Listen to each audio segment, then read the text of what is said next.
دنیا تو ہمارا مکتب ہے، یہ علم و عمل کا مرکز ہے۔ السلام علیکم ورحمۃ اللہ وبرکاتہ۔ نحمدہ ونصلی علی رسولہ الکریم، اما بعد۔ یہ غازی یہ تیرے پر اسرار بندے، یہ غازی یہ تیرے پر اسرار بندے، جنہیں تو نے بخشا ہے ذوق خدائی۔ تو نے ان کی ٹھوکر سے صحرا و دریا، سمٹ کر پہاڑ ان کی ہیبت سے رائی۔ کرتی ہے بیگانہ دل کو بڑی عجب چیز ہے لذت آشنائی۔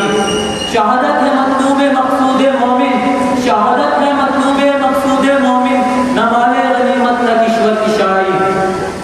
جناب صدر عالی وقار اور معزز سامعین اکرام، آج میں عبداللہ ہاشمی آپ سب کے سامنے جس موضوع پر لب کشائی کرنے کے لیے حاضر ہوا ہوں وہ ہے شہید زندہ ہے۔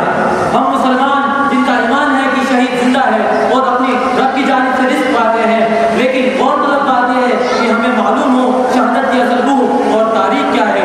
وہ کون سی شہادت ہے جو مطلوب و مقصود مومن ہے؟ وہ کون سا مسلمان مجاہد ہے جسے نہ مال غنیمت کی ضرورت نہ کشور کشائی کا شوق؟ وہ کون مومن ہے جو پہاڑوں کی جانب دیکھے تو پہاڑ ریزہ ریزہ ہو جائے، سمندر پر نظر ڈالے تو سمندر اپنی وسعت بھول جائے، جس کا ہدف آسمان اور آسمانوں میں کمندیں ڈالنا ہو؟ وہ کون مومن ہے؟ عالی وقار میں آج آپ کو بتاؤں گا وہ کون مومن ہے۔ ارشاد باری تعالیٰ ہے کہ جو لوگ اللہ کی راہ میں مارے گئے انہیں مرا ہوا نہ سمجھو، وہ مرے ہوئے نہیں ہے بلکہ زندہ ہے، اللہ کی جانب سے رزق پاتے ہیں۔ گویا اللہ کی بارگاہ میں قتل ہونا ظاہر پروردگار میں مقدم ہے، لیکن افسوس جس پر تکیہ تھا وہی بندہ ناپید ہوا۔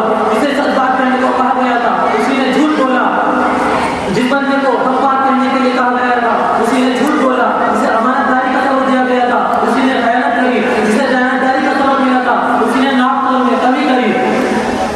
کبھی تو سوچو کبھی تو دیکھو، یہ جو موت